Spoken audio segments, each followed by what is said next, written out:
ತರೋ ರೀತಿಯಲ್ಲಿ ಮಾಡ್ತೀರಾ, ಅದನ್ನ ಯಾಕೆ ಅಪಹಾಸ್ಯ ಮಾಡ್ತೀರಾ ಅಂತ ಹೇಳಿ ಅವ್ರು ಕೇಳ್ತಾ ಇರೋದು ತಪ್ಪಲ್ಲ. ಕಾಂತಾರ ಚಿತ್ರ ವೀಕ್ಷಣೆ ವೇಳೆ ದೈವ ವೇಷ ಧರಿಸಿ ಪ್ರೇಕ್ಷಕ ಹುಚ್ಚಾಟವನ್ನ ಮಾಡಿದ್ದಾನೆ. ನಟ ರಿಷಬ್ ಶೆಟ್ಟಿಗೆ ಪತ್ರ ಬರೆದಿದ್ರು ಬೆಂಗಳೂರು ತುಳುಕೂಟ. ಅಸಭ್ಯ ವರ್ತನೆ ತೋರದಂತೆ ಅಭಿಮಾನಿಗಳಿಗೆ ಸೂಚಿಸಲು ಮನವಿಯನ್ನ ಮಾಡಿದ್ದು ತುಳುಕೂಟ. ದೈವದ ಬಗ್ಗೆ ಹುಚ್ಚಾಟ ನಡೆಸುವವರ ವಿರುದ್ಧ ಕಾನೂನು ಹೋರಾಟದ ಎಚ್ಚರಿಕೆಯನ್ನ ಕೂಡ ಕೊಟ್ಟಿದ್ದಾರೆ.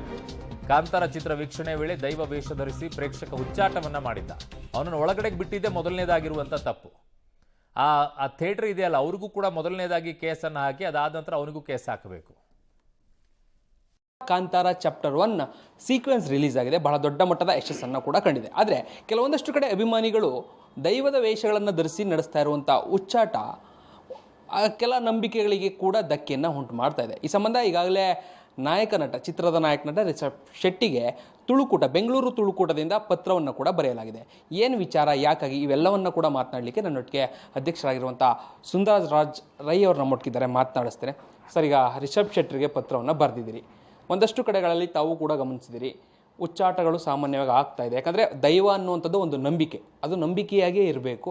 ಅದು ಬೇರೆ ರೀತಿಯಾಗಿ ಅದನ್ನು ಬಿಂಬಿಸುವಂಥದ್ದು ಕೆಲಸಗಳನ್ನು ಕೂಡ ಯಾರೂ ಕೂಡ ಮಾಡಬಾರ್ದು. ಈಗ ಚಿತ್ರವೀಕ್ಷಣೆ ಸಂದರ್ಭದಲ್ಲಿ ಸಾಮಾನ್ಯವಾಗಿ ಇದು ಆಗ್ತಾ ಇದೆ. ಏನು ಹೇಳ್ತೀರಿ, ಏನಂತ ಪತ್ರ ಬರೆದಿದ್ದೀರಿ? ಇಲ್ಲ, ರಿಷಬ್ ಶೆಟ್ಟಿ ಅವರಿಗೆ ನಾನು ಕಳೆದ ಸಾರಿನೂ ಬರೆದಿದ್ದೇನೆ. ಅವರು ನಮಗೆ ರಿಪ್ಲೈ ಮಾಡಿದ್ದರು. ನಾನು ಅವರ ಬಗ್ಗೆ ಇದೇನಿಲ್ಲ. ಮತ್ತು ಇದು ಜನಗಳು ಏನು ಒಂದು ವೇಷಭೂಷಣ ಹಾಕಿ ಇದು ಮಾಡ್ತಾ ಇದ್ದಾರೆ, ಪಾಪ ಬಹುಶಃ ಅವರಿಗೆ ಅದರ ಬಗ್ಗೆ ಮಾಹಿತಿ ಇಲ್ಲ ಅಂತ ಅಂದ್ಕೊಂಡಿದ್ದೇನೆ. ಅದಕ್ಕೋಸ್ಕರ ನಾನು ರಿಷಬ್ ಶೆಟ್ಟಿ ಅವರಿಗೆ ನಾನು ಮನವಿಯನ್ನು ಮಾಡ್ತಾ ಇದ್ದೇನೆ ಅಂದರೆ, ದಯವಿಟ್ಟು ನಿಮ್ಮ ಅಭಿಮಾನಿಗಳಿಗೆ, ದೊಡ್ಡ ಮಟ್ಟದ ಅಭಿಮಾನಿಗಳಿದ್ದಾರೆ ರಿಷಬ್ ಶೆಟ್ಟಿ ಅವರೇ, ನಿಮಗೆ ದೊಡ್ಡ ಮಟ್ಟದ ಅಭಿಮಾನಿಗಳಿರೋದ್ರಿಂದ ನೀವೊಂದು ಪ್ರೆಸ್ ಮೀಟ್ ಮಾಡಿಬಿಟ್ಟು ಈ ಥರ ನೀವು ಮಾಡಬಾರ್ದು, ಇದನ್ನೊಂದು ಸಿನಿಮಾ ಅಂತ ನೋಡಿ ಅಂತ ನೀವು ಮನವಿ ಮಾಡ್ಕೋಬೇಕು. ಮತ್ತು ಏನಕ್ಕೆ ಅಂದರೆ, ನಾವು ಕಳೆದ ಬಾರಿ ಈ ಥರ ಎಲ್ಲ ಆಗಿದ್ದಕ್ಕೆ ನಾವು ಕಮಿಷನರನ್ನು ಹೋಗಿ ಭೇಟಿ ಮಾಡಿದ್ದೆವು. ಈ ಥರ ಆಗ್ತಾ ಇದೆ, ವೇಷಭೂಷಣ ಹಾಕ್ಬಿಟ್ಟು ಗಣೇಶನ ಪ್ರೊಸೆಷನಲ್ಲಿ ಇದರಲ್ಲೆಲ್ಲ ನಳೀತಿದ್ದಾರೆ, ಆದ್ದರಿಂದ ಅದನ್ನು ನಿಲ್ಲಿಸಬೇಕು. ಮತ್ತು ನೀವು ಪರ್ಮಿಷನ್ ಕೊಡುವಾಗ ಅದನ್ನು ಕೇಳಿಕೊಂಡೇ ಪರ್ಮಿಷನ್ ಕೊಡಿ ಅಂತೇಳಿ ಪಾಪ ಪೊಲೀಸ್ ಡಿಪಾರ್ಟ್ಮೆಂಟ್ನವರು ನಮಗೆ ಸ್ಪಂದನೆ ಮಾಡಿದರು. ಆ ಥರ ಅವರು ಪರ್ಮಿಷನ್ ಕೊಡುವಾಗ ಇದನ್ನು ಸ್ಟ್ರಿಕ್ಟಾಗಿ ಹೇಳಿದರು. ಯಾವುದೇ ಕಾರಣಕ್ಕೂ ಆಮೇಲೆ ನಡೆದಿಲ್ಲ ಇಂಥ ಇದು. ಇವಾಗ ನಾವು ತಕ್ಷಣ ಇದನ್ನೆಲ್ಲ ಇದು ಮಾಡೋಕ್ಕಾಗಲ್ಲ. ಇದು ಅವ್ರದ್ದು ತಪ್ಪು ಅಲ್ಲ, ರಿಷಬ್ ಶೆಟ್ಟಿ ತಪ್ಪುದಲ್ಲ, ಇದು ತಪ್ಪು ಕಲ್ಪನೆಯಿಂದ ಆಗಿದೆ. ಅವರಿಗೆ ಗೊತ್ತಿಲ್ಲ ಇದು ಇದರ ಹಿನ್ನೆಲೆ ಏನು. ಅವಿಭಜಿತ ದಕ್ಷಿಣ ಕನ್ನಡ ಜಿಲ್ಲೆಯಲ್ಲಿ ನಾವು ದೇವರನ್ನು ಆಮೇಲೆ ನಂಬ್ತೇವೆ ವಿನಃ ಫಸ್ಟ್ ದೈವವನ್ನೇ ನಂಬೋದು.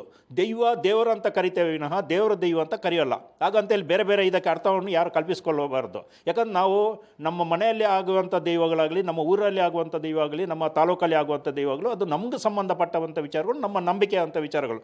ಅದು ಎಲ್ಲಾದರೂ ದಾರಿ ತಪ್ಪುತ್ತಾ, ಮತ್ತು ಅದು ಏನಾದರೂ ವಿಚಿತ್ರ ಆದರೆ ಇವರು ವೇಷಭೂಷಣ ಹಾಕುವಾಗ ಇವರಿಗೆ ಗೊತ್ತಿಲ್ಲದೆ ಮಾಡ್ತಾ ಇರೋದರಿಂದ ರಿಷಬ್ ಶೆಟ್ಟಿ ಅವರು ಒಂದು ಸಲ ಪ್ರೆಸ್ ಮೀಟ್ ಕರೀಲಿ. ಪ್ರೆಸ್ ಮೀಟಲ್ಲಿ ಇದನ್ನು ಅವರು ಖಂಡಿತವಾಗಿ ಅವರ ಅಭಿಮಾನಿಗಳಿಗೆ ತಿಳಿಸಲಿ. ಅಂದರೆ ಚಿತ್ರದ ಮೂಲಕವಾಗಿ ಒಂದು ಸಂದೇಶವನ್ನು ಅಥವಾ ಡಿಸ್ಕ್ರಿಪ್ಷನ್ಸ್ ಕೆಳಭಾಗದಲ್ಲಿ ಈ ರೀತಿಯಾಗಿ ನಡೆದುಕೊಳ್ಬಾರ್ದು ಅನ್ನುವಂಥ ನಿಟ್ಟಿನಲ್ಲಿ ಒಂದು ಸಂದೇಶವನ್ನು ಕೊಟ್ಟರು ಓಕೆ ಅನ್ನುವಂಥದ್ದು. ಹೌದು, ಅಲ್ಲ ಅವರು ಸಂದೇಶ ಕೊಟ್ಬಿಡಲಿ, ಇದಕ್ಕೆಲ್ಲ ಯಾರು ಮಾಡಬಾರ್ದು, ಅದು ಒಂದು ನಂಬಿಕೆ ವಿಚಾರ. ಇದನ್ನು ಒಂದು ಪ್ರಪಂಚಕ್ಕೆ ಅವರು ತೋರಿಸಿದ್ದಾರೆ. ನಮ್ಮದು ಏನಿಲ್ಲ, ನಾವು ಬೆಂಗಳೂರಲ್ಲಿ ಕಂಬಳ ಮಾಡಿದ್ದು ಏನಕ್ಕೆ ಅಂದರೆ ಅದಕ್ಕೆ ಒಂದು ಕಾರಣ ಏನಂದರೆ ಪ್ರಪಂಚಕ್ಕೆ ಕಂಬಳವನ್ನು ತೋರಿಸ್ಬೇಕಂತ.